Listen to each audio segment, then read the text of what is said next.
Saturday, and it's time for me to start getting everything put together for tomorrow morning. So I've got my bulletin here. The first thing that I always do when I get this is go through and highlight everything that I have to do in the service. I've been at this church long enough that I probably don't need to do this anymore, but this goes back to a time much earlier in my life as an organist where I occasionally missed things in the service, and it would be like, oh, it's time to play now. Shoot, I don't have the music in front of me.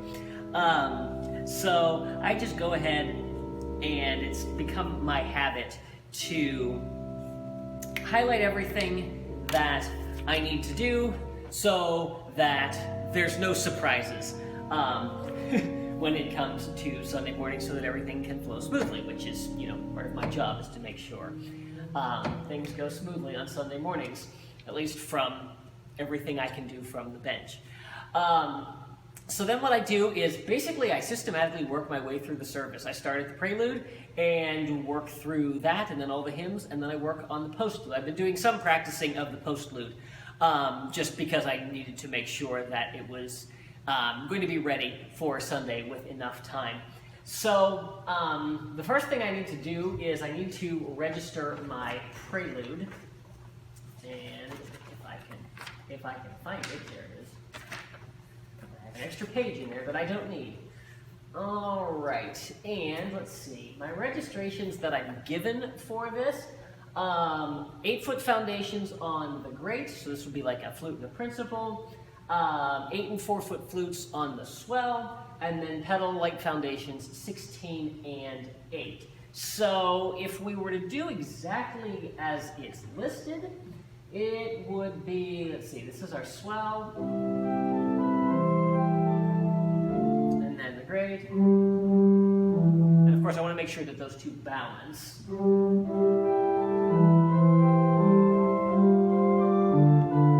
They sound pretty good. I'll probably want to go ahead and close the swell box a little bit. I can pull the volume on the swell back just a little bit.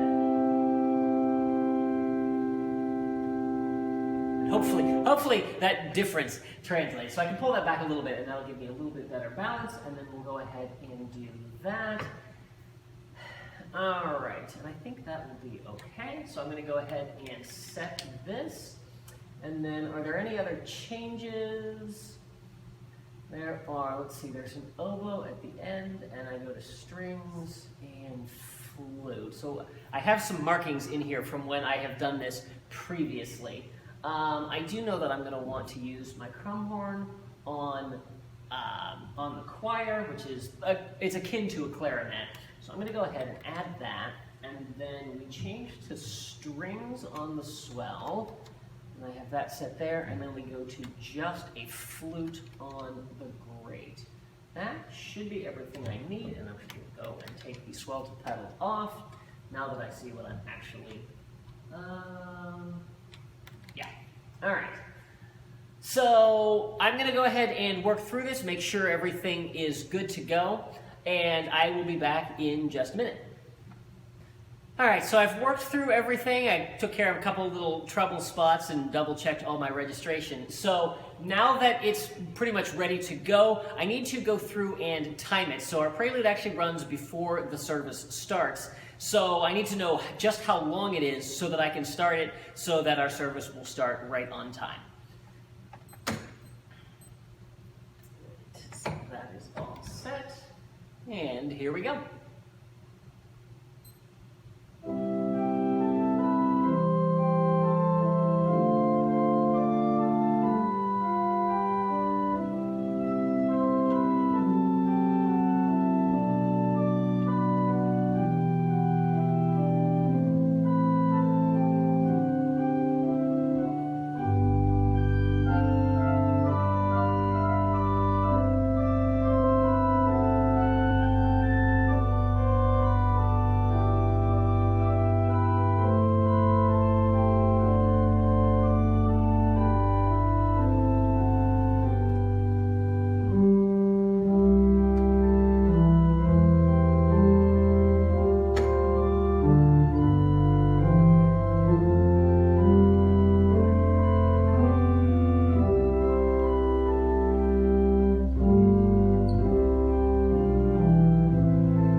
2 minutes and 32 seconds. I'll go ahead and round that off. And then I usually will write that down in my bulletin. Somewhere I have a pencil. I have to go find that in a second. So I usually write it down because I don't always remember what it is, and if it somehow gets deleted from my watch, then I won't know what it is in the morning. So I'll get that written down. It's always a challenge, especially when I do this with longer pieces. I sometimes have a short attention span and I get distracted, or if I make a mistake as I'm playing through, I'll stop doing it and completely forget that I was timing. Or get to the end of the piece and be like, okay, yay, that's good. All right, let's move on. And be halfway through working on the first hymn and realize I never stopped, and then I have to go back and time it again. Fortunately, didn't have that problem today. All right, so moving on from there, I'll put the postlude aside. All right, so now I'm going to go to the hymns. So our first hymn is God of the Ages. And I've got to look that up. There it is. All right, so when I register hymns, every organist is different in how they have their setup. But I do my Sunday mornings on 5 different memory levels. I have 1 for the prelude, 1 for the postlude, and then I have 3, 1 for each of the hymns, and they actually kind of correspond to different parts in the service. So my first memory level takes care of the opening hymn and our confessional sequence. So we have a Kyrie, and a Gloria, and so those don't change from week to week, so I have those things just saved on there. And then the next level that I have is for the middle hymn and the doxology, and I usually do a little bit of an improvisation leading up to the doxology just to give our ushers time to come down the aisle with the offering. And then my last memory level is for the closing hymn and our concluding song. We typically sing the hymn, Let There Be Peace on Earth, but occasionally we switch that out based on seasons of the year. So the way that I do it is I have enough pistons here that I do a different piston, general piston, for each verse. So basically I have all the stops controlled, and I do something different for each verse just to give it a little bit of variation and to kind of reflect the text that we're working with. So let's see, let's get started here. So one of the fun things about this one is this has a trumpet fanfare. So I get to use the big trumpet in the back. If I put it on the correct level, there we go. That'll get everybody woken up first thing tomorrow morning. So we have that, and my settings generally run about the same from week to week. So basically I just make tweaks to what I have. So I think for this one, this is a pretty, how do I want to describe it? Bombastic hymn, kind of. It's very triumphant at the beginning. So we'll do a fairly big registration, and I think I'll go with this.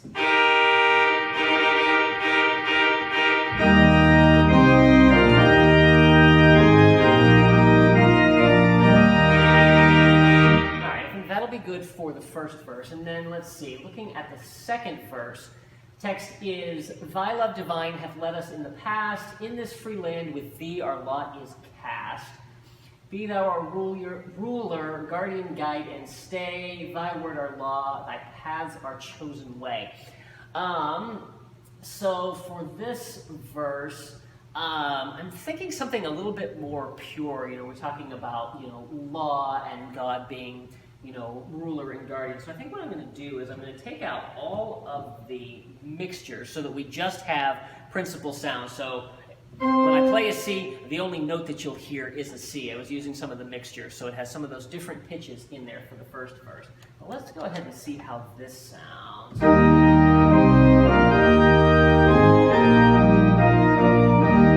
Okay, I think that'll be good.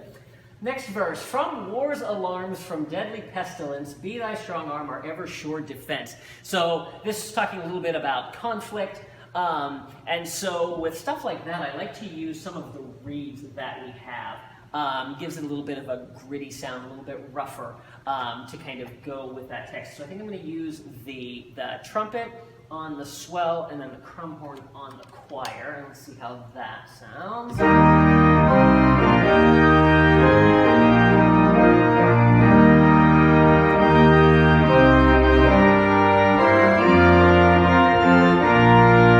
Good. verse. Refresh thy people on their toilsome way, lead us from night to never-ending day. Fill all our lives with love and grace divine, and glory, laud, and praise be ever thine. So this is, talking about, leading into light, and then of course it ends, with a little bit of praise. So we're going to go ahead and pull the mixtures back in, and I think I'm going to go ahead and hold on to the trumpet that we have. So a little bit of that triumph in there. That's a nice stuff that can symbolize multiple different things. So I think that is going to go ahead and do it. So now that I've got all of the verses set, I'm going to go ahead and play through, make sure that all of the registrations sound good together, and and just that it comes off how I want it to sound.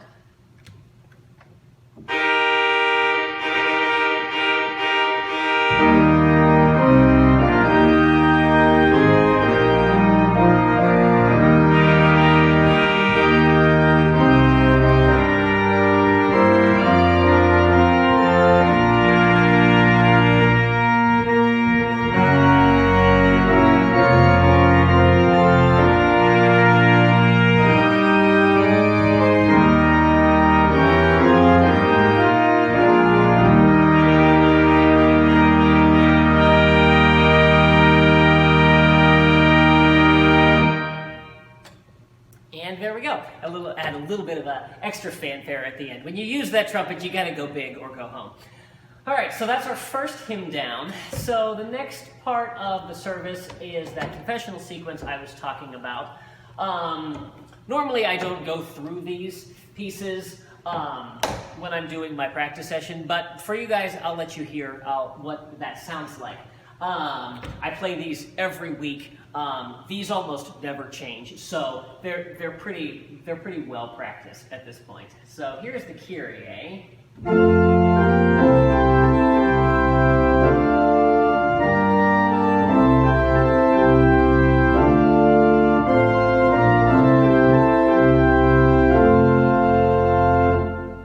right, and then pastor says something, and then we have our Gloria.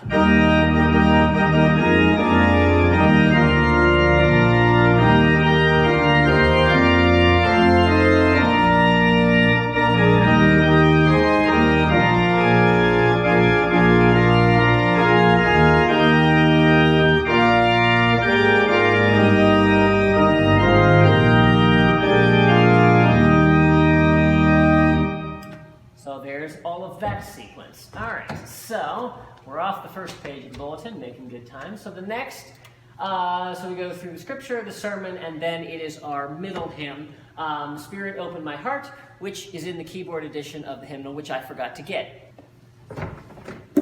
Here we go.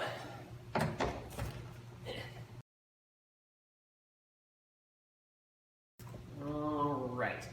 I think before I get to registering this one, I need to play through it a couple of times because it's one that I'm not nearly as familiar with it, so I want to make sure that I'm comfortable playing it, and then I'll start working on the registration. All right, so I've worked my way through the hymn. I went ahead and did the registration as well, since I showed you how I did that with the first one. I still need to play through all of it. But one of the other things that I have to do when I'm preparing is I need to figure out what the introduction is. Now, sometimes it's fairly simple. If it's a four-line hymn, then I usually just play through all 4 lines, unless 1, 2, and 4 are the same, which you get sometimes, in which case I might just do 2, 3, and 4. But so that's one of the things that I need to work out. So the challenge with this particular hymn is it starts with a refrain, and then it goes to the verse, and then it goes back to the refrain without any kind of pause. So that can be kind of tricky to introduce. If I want to make sure I include the verse, so that the congregation knows what they need to sing before they get there, then I need to make sure that I don't stop at the end of the refrain so they don't think that it's time to come in. In the case of this one, the melody for the verse is exactly the same as the refrain. The refrain is, well, in here it's 3 lines long. So I think that's probably long enough, and since it repeats, then I'm just going to do that as my intro. So I'm going to go ahead and play through the whole hymn now.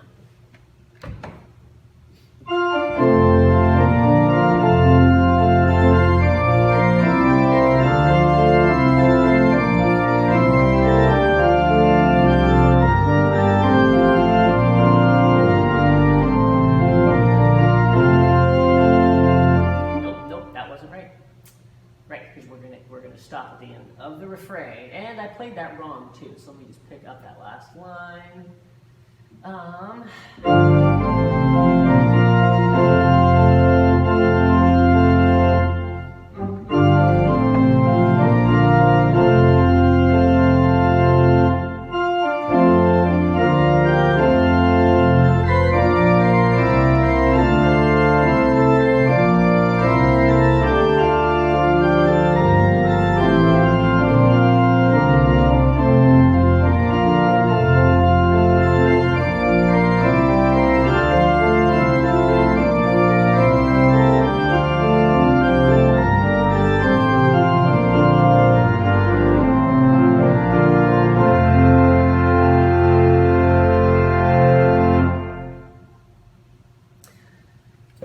So that is that hymn all set.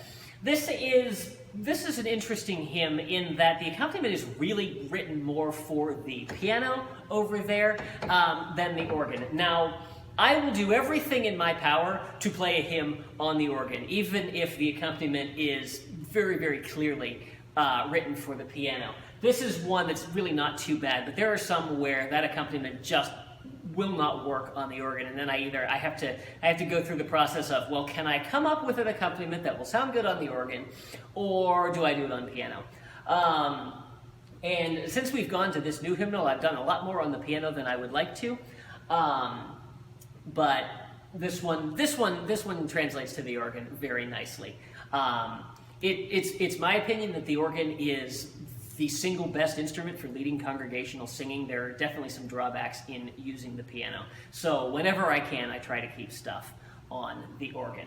All right, so that is that hymn done. The next thing is the offertory, which normally would be, typically is our choir singing, and that is the case this Sunday, and that's something that I would either play most of the time. Most of the accompaniments that I have for choir are on the piano. But occasionally I do get one on the organ. This Sunday, however, our music director is out of town, so I'm in charge of conducting, and the piece is a cappella. So that's done. So after the offertory is the doxology, and that sounds like this.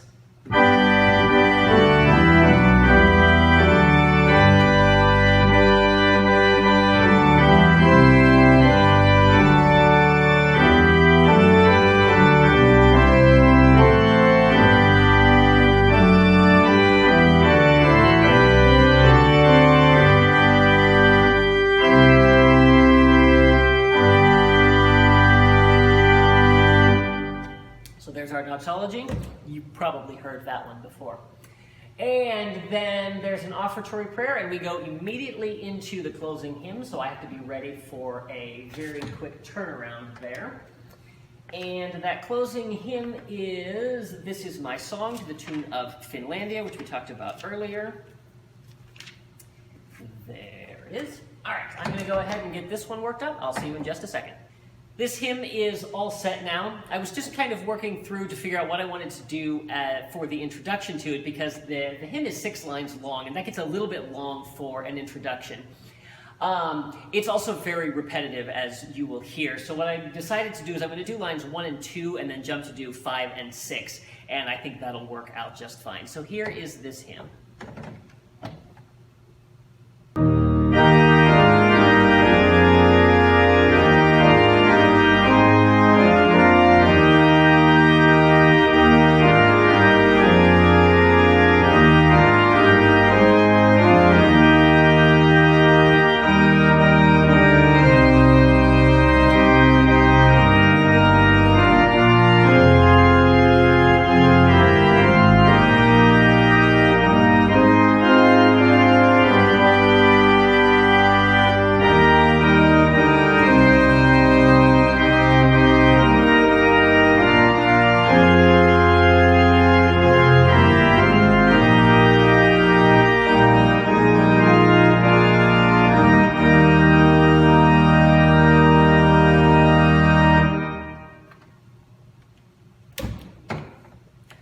cancel button is sticking. That's not good. So that is the bulk of the service. The only thing that really is left is the postlude. Now, depending on what church you go to, what organist you have, you might hear them do things like changing the harmonization on some of the hymns or doing some improvisation during those. And I do that from time to time, but it's definitely not my area of expertise. So that's something that I usually plan out earlier in the week when I'm feeling especially creative. And the first two hymns really don't lend themselves to that. This last one I might be able to do something with, but I'm not having any great ideas on that. So not for this week. That might be something I cover in a future video, how I can kind of play around with hymns and do some other fun things with those. So we'll save that for a future video. So I need to go and do some more work on the postlude. I don't have it registered yet. So I need to go work through that. I'm going to go do that, and then I will go ahead and play the entire ending sequence for you when we come back. Well, everything is now registered, rehearsed, and hopefully ready to go. I suspect I might have a few more times through this tonight after I finish up this video.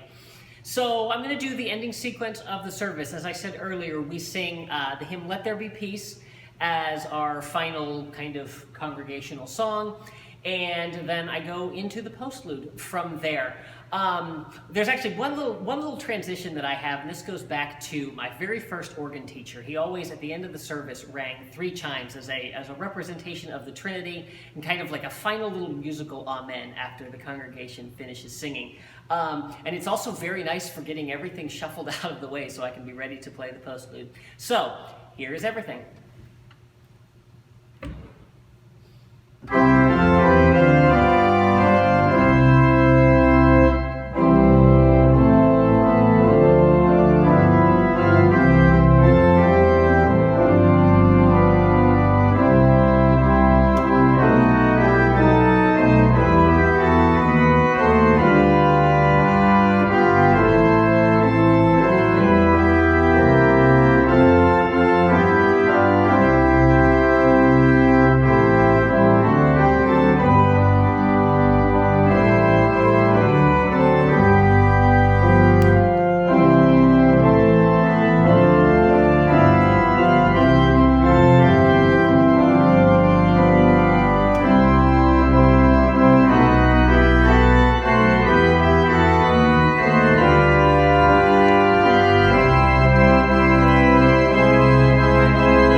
habit. That's what I go through each and every week to get a service put together. Obviously, there's a lot of practicing that didn't make it into this video because, well, you don't really want to sit around and watch me practice for 2 hours, let's face it.